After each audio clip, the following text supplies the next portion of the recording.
A continuación pasamos a la segunda ponencia del Congreso a cargo de Rocío Carrasco Villalón, quien nos hablará de los signos de alarma en la atención temprana. Fundamental. Rocío Carrasco es coordinadora del Centro de Atención Temprana en el Hospital San Juan de Dios de Sevilla. Es diplomada en logopedia y máster en atención temprana. Gracias, Rocío. Tienes la palabra. Bueno, pues muchísimas gracias a la organización por contar con nosotros para este Congreso Nacional. Todo esto parte un poco de nuestra locura como centro, de plantearnos a veces cosas que nuestro vorágine del día a día pues, que nos van surgiendo. Hace poco tiempo, aunque era una idea que ya estaba rondando muchísimo en nuestras cabezas, por la experiencia que estábamos teniendo con los niños que estábamos atendiendo, nos pusimos en contacto con uno de los ponentes que va a venir después a continuar con este congreso para pedirle que nos formara un poquito en el trastorno de aprendizaje no verbal. Y a través de ese curso de formación, la Asociación Nacional de Familias de Personas Afectadas con TAN se pusieron en contacto con nosotros un poco como diciendo: oye, otra vez de nuevo, lo habíamos hecho ya con TDAH, ¿qué hacen los locos de atención temprana hablando de esto? Y teníamos nuestro motivo, y yo creo que nuestro motivo, puede tener sentido aquí. Partimos de que atención temprana actualmente es un concepto que está acotado por la edad, ¿vale? Nosotros trabajamos con niños de 0 a 6 años. Pero nuestro día a día son niños que van a llegar al centro. Ahora os explico un poquito la dinámica del centro donde nosotros trabajamos, donde nos vienen cosas que nosotros tenemos que clasificar y ordenar para dar un poco sentido a qué está pasando ahí, ¿vale? Me inicio con una presentación, introducción, porque creo que es algo fundamental para todos. Todos necesitamos en nuestro día a día estar constantemente clasificando y ordenando para poder entender qué es lo que está pasando a nuestro alrededor. Y nuestro trabajo consiste en eso. Nosotros vamos a recibir a niños y a familias que vienen porque algo ha pasado o alguien ha levantado la mano diciendo que algo en el neurodesarrollo no va bien, que algo se está desordenando o está desordenado, o alguien ha notado que algo parece que no va en el camino correcto. Nosotros tenemos que coger toda esa información y elaborar algo para devolverlo. Nuestro trabajo implica el comprender qué es lo que puede estar pasando. Y en este comprender es donde aparece la palabra diagnóstico, ¿verdad? Porque los que trabajamos en clínica trabajamos en base a diagnóstico. De un diagnóstico porque necesitamos saber qué es lo que está pasando, un diagnóstico porque necesitamos saber por qué está pasando eso, y un diagnóstico porque necesitamos entender y explicar hasta cuándo puede estar pasando eso. Eso es lo que nosotros entendemos por un diagnóstico. Pues que en atención temprana resulta que no trabajamos con discapacidades estáticas o con trastornos estáticos o con necesidades estáticas. Rara vez vamos a encontrar algo cerrado, porque nuestros niños están adquiriendo funciones. 0-6, edad clave para el desarrollo de muchísimas cosas que después se van a seguir construyendo. Tenemos una serie de piezas y están apareciendo el inicio de la construcción de funciones, que luego darán lugar a otras muchas más complejas. Pero necesitamos un diagnóstico, ¿no? ¿O no? Y esa es la duda. Rara vez vamos a encontrar en los centros de atención temprana algo ya cerrado. Nosotros tenemos aquí y ahora. Como algo necesitamos, nos basamos en los diagnósticos según la Organización Diagnóstica de Atención Temprana, que ya hace algunos años un grupo de expertos del Real Patronato, del Grupo de Atención Temprana del Real Patronato de la Discapacidad, se reunieron y acordaron llamar las cosas de alguna forma, para que eso en desarrollo también tuviera un nombre. Entonces, en los centros de atención temprana nos regimos por diagnósticos que se llaman funcionales porque pueden ir cambiando de la ODAT, Organización Diagnóstica de Atención Temprana. En estos diagnósticos vamos a tener niños que nos llegan al centro de atención temprana, sobre todo en Andalucía, en otras comunidades pueden regirse por la ODAT, pero a lo mejor en la forma de acceder al servicio es de otra forma, que van a traer unos códigos que hacen referencia a esa sintomatología que parece que ese niño puede presentar. El G4 son los trastornos, llamados trastornos, y vamos a tener algunos como trastorno del tono no especificado, disfasia o trastorno específico del lenguaje, del desarrollo del lenguaje, desorganización o motor impulsivo, trastorno por déficit de atención con hiperactividad no especificado, trastorno tipo Asperger, trastorno generalizado del desarrollo no especificado. Son etiquetas que van a ir diciendo, indicando por dónde parece que puede ir el desarrollo de ese pequeño. Vamos a tener otro bloque bastante grande de trastornos psicomotores. En estos trastornos psicomotores vamos a tener retrasos motor simples, psicomotor simple, trastornos de la coordinación dinámica, trastornos de la coordinación visomotora, trastornos de la estructuración espacial. Uy, se parece a algo, ¿no? De la organización temporal, del esquema corporal. Difícilmente nos va a llegar a un centro de atención temprana un niño con un diagnóstico de trastorno del esquema corporal. Todo se mete en un cajón desastre que se llama trastorno psicomotor, ¿vale? Trastorno de la lateralidad. ¿Cuál es el proceso? Alguien del entorno del menor detecta algo, o bien el pediatra en consulta de niños sanos, o bien en la escuela infantil, o la misma familia detecta que algo está ahí interfiriendo en su desarrollo. En Andalucía, el modelo actual es, la entrada es siempre a través de pediatría de primaria, ¿vale? El papá va al centro de salud y le dice al pediatra, pues que si es él el que lo ha notado, la escuela infantil normalmente, le dice, oye, que me están comentando que parece que el niño pues que no está desarrollando como debe alguna de las áreas, o el padre no dice eso, el padre suele decir, mira, me preocupa que no habla, o es que es muy torpe y se cae mucho, y a partir de ahí se inicia una serie de derivaciones. Si el pediatra considera que tiene que ser valorado por otro especialista de salud, lo va a mandar a otras especialidades, neurología, rehabilitación, lo que considere. Otorrino, lo que considere en función de lo que el padre le puede estar contando o lo que él esté viendo en ese momento. Y paralelamente lo podrá mandar al Centro de Atención Infantil Temprana, a la Unidad de Atención Infantil Temprana, que en Andalucía se llaman UAI, que es una entidad que está formada por psicólogos y un pediatra, un psicólogo clínico y un pediatra, que valoran si ese niño debería ser o no atendido en un centro de atención infantil temprana. Y entonces ya nos llega a nosotros el niño. Para todo este proceso es fundamental que venga con un diagnóstico, al menos, según la ODA, que pueda justificar que ese menor puede requerir o no una intervención en un centro de atención infantil temprana. Pero vamos, no vamos a tener en los centros de atención temprana niños con diagnósticos de TAM. Eso no nos va a llegar. El diagnóstico nos va a ayudar a saber qué buscar. Cuando nosotros estamos buscando una etiqueta, lo que queremos saber es dónde tengo yo que buscar. Como ha dicho anteriormente Nerea, ¿dónde tengo que poner el foco? ¿Qué busco? ¿Busco lo del aprendizaje procedimental?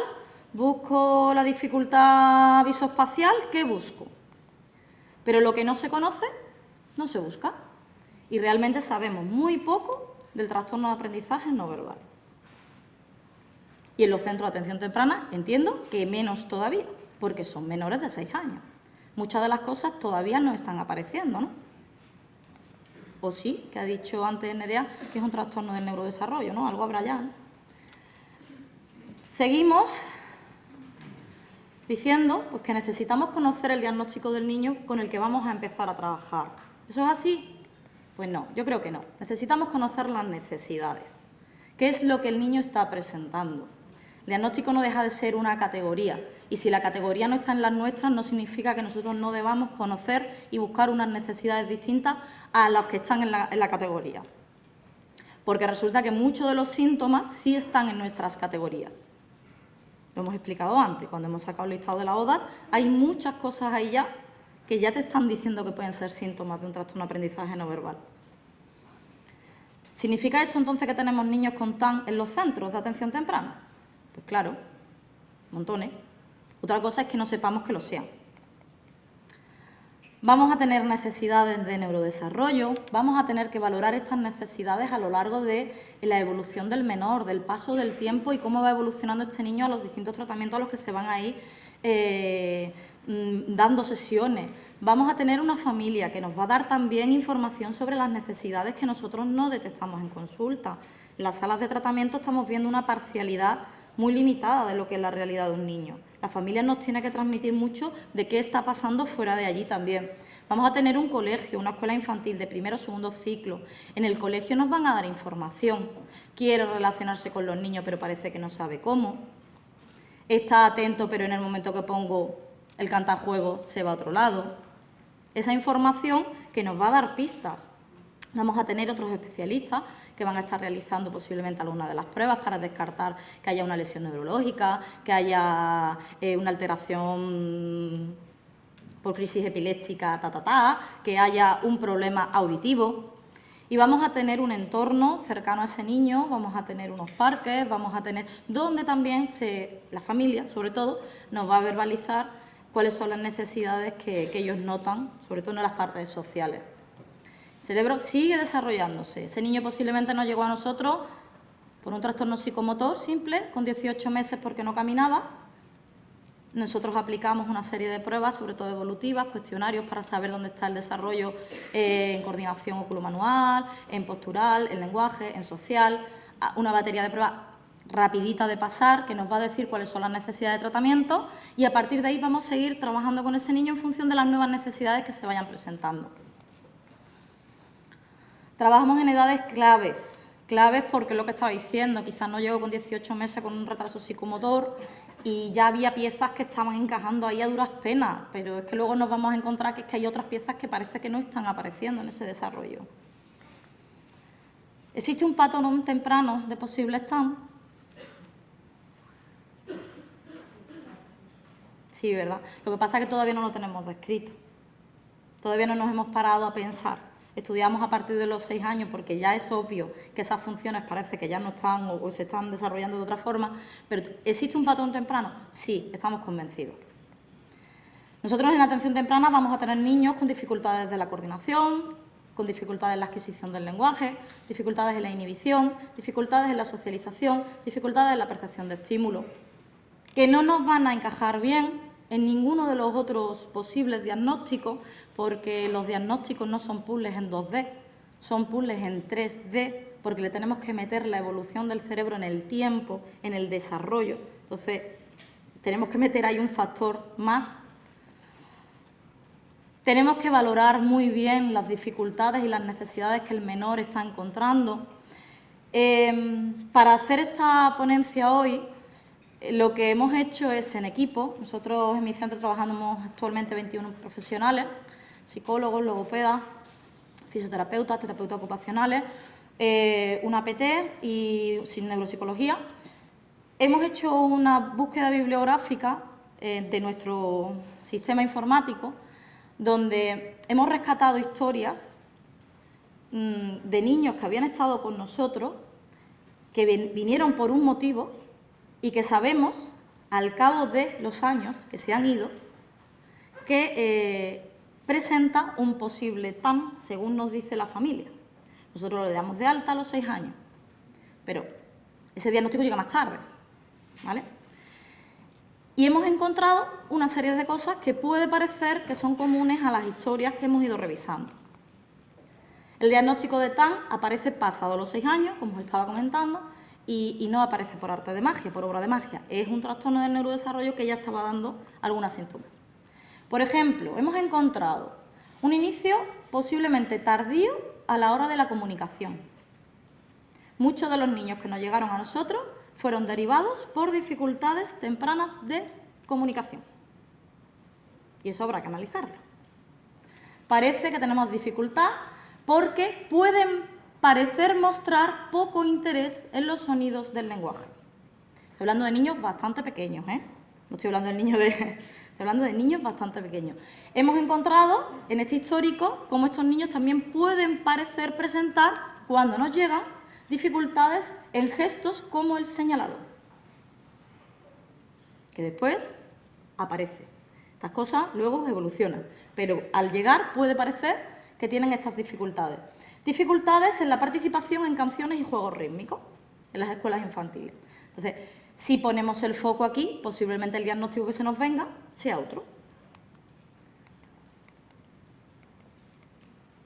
Dificultades motoras, torpeza motora general, sobre todo en hitos como el caminar tardío. No nos llegan por no caminar, pero sí nos pueden llegar por retraso psicomotor simple y mucha torpeza. A lo mejor ha iniciado la marcha a los 17 meses, ahí al límite. O la inició a los 16, tiene 20, pero todavía se cae muchísimo. Entonces el padre te dice, no, si ya lleva andando casi 5 meses, pero es que es muy torpe, es que se cae. Eso también lo hemos visto que es bastante común. Y algo a tener en cuenta, que también será digno de estudio cuando podamos, es el hecho del patrón de gateo. Parece que no... Dicen por ahí que sí, que puede ser. Parece que no gatean, vamos, no significa que no se desplacen, culean, restan, pero no es simétrico. Serpentean, ¿no? No es un patrón simétrico, motor simétrico. Algo puede estar dándonos indicador precoz, temprano, de que algo a nivel psicomotor puede venir ya... Uy, ¿qué le he hecho? Le he apagado.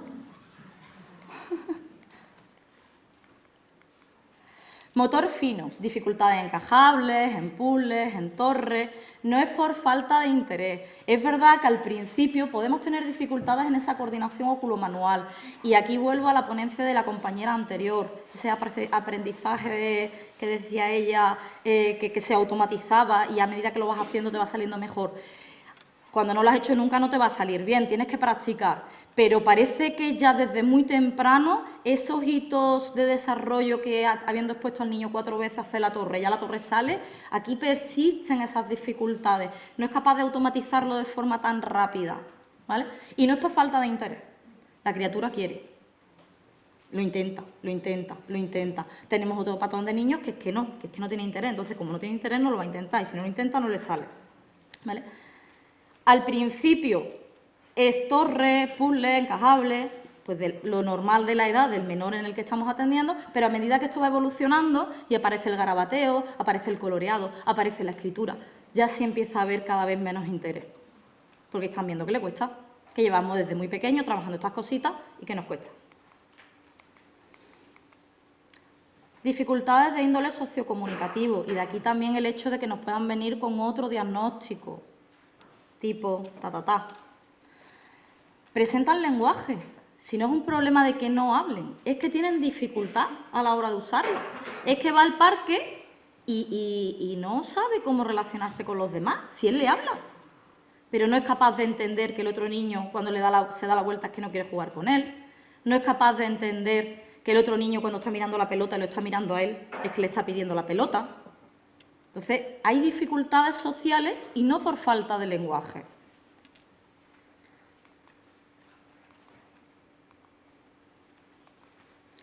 En lenguaje, y luego me vuelve a tocar a mí hablar del lenguaje, así que me voy a parar poco. Parece que hay un inicio tardío en el lenguaje expresivo, por lo menos eso notamos nosotros. No he hecho el análisis de números, pero al bulto, el 80% de los niños que nosotros hemos podido atender, que después, pasado el tiempo de atención temprana, pudieron tener un diagnóstico de TAM, podían venirnos por signos de trastornos específicos del lenguaje. Y no lo eran.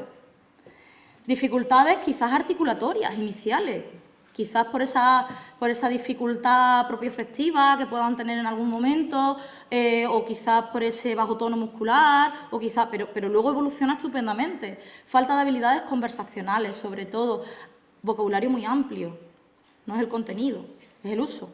Falta de respuesta, de tiempo de espera, falta de comprensión en órdenes. Ese niño de 30 meses que la orden la comprende, pero necesita más tiempo para procesar auditivamente qué es lo que le estás diciendo, la coherencia que estaba diciendo la compañera, el darle sentido a la globalidad. Entiende todas las palabras, pero necesito un poquito más de tiempo para darle ese sentido a la globalidad que me estás pidiendo. Dificultades sensoriales. Muchos de los niños cursaron con algún tipo, y aquí ya mi compañera terapeuta ocupacional lo explica mejor que yo, hiposensibilidad de algunos de los estímulos táctiles. Necesitaban más exposición o exposiciones más prolongadas o más intensas para interactuar con esa serie de estímulos.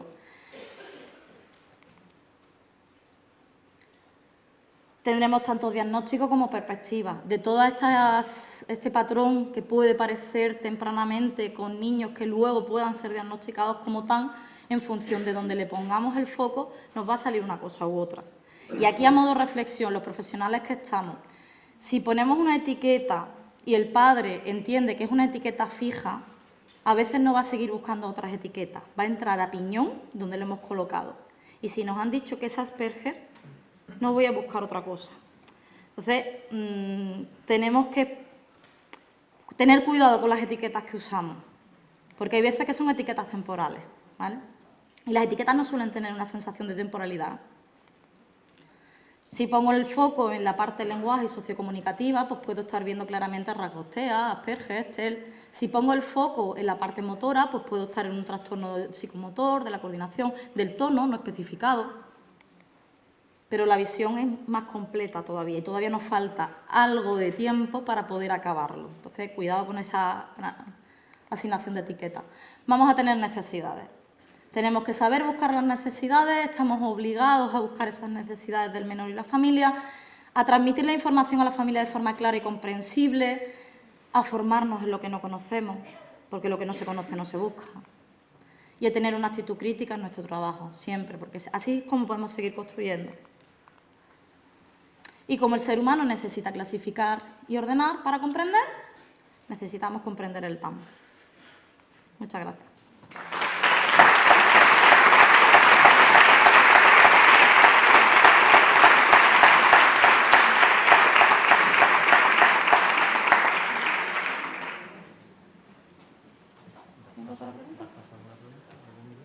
¿Queréis hacer alguna pregunta? Ha quedado todo muy claro, ¿verdad?